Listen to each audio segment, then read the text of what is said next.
So you guys remember the story of Joshua and the walls of Jericho, right? Well, this happened after that. You see, God had told the Israelites that they were to destroy everything in the city of Jericho and not save any of its riches for themselves. But Achan was greedy and kept some of the riches of Jericho among his own possessions, and the Lord's anger burned against the Israelites. Hey, look over there! Meanwhile, Joshua sent spies to go scope out the land of Ai. The Israelites next anticipated the battleground. "Go out and spy the land," Joshua told them. So the men went and spied on the land of Ai.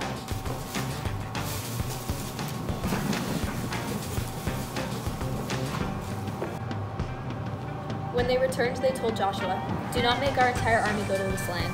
We only need a few men to win this battle."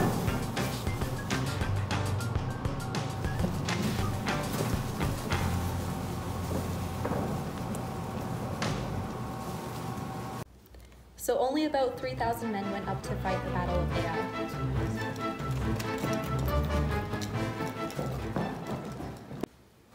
But they came running back, being chased and killed by the men of Ai. About 36 Israelites died that day.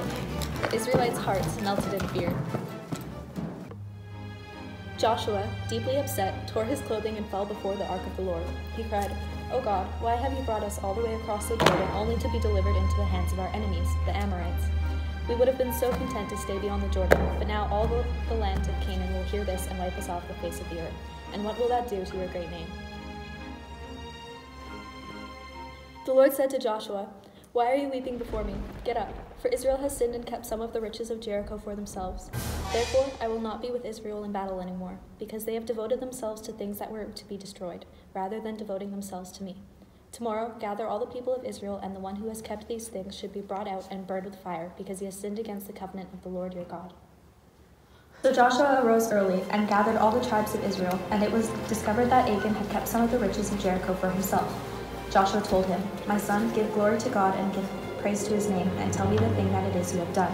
Achan immediately replied, "It is true, I have sinned against God and kept riches for myself. When I saw how beautiful they were, I took a beautiful cloak, 200 shekels of silver, and a gold bar weighing 50 shekels. They are all hidden in the ground beneath my tent." So Joshua sent messengers, and sure enough, all of the riches Achan had described were found underneath his tent. So Achan, the beautiful cloak, the 200 shekels of silver, the gold bar, and all of his sons and daughters, all of his donkeys, oxen, sheep, and all that he had were brought to the valley of Achan. Then Joshua asked him, "Why did you bring this trouble on Israel? Now the Lord will bring trouble upon you." And all of Israel stoned Achan and all that were with him, and they burned them with fire and stoned them with stones, and they piled a giant heap of rocks over them. Then the Lord's anger was removed from Israel, and his favor was once more on his people.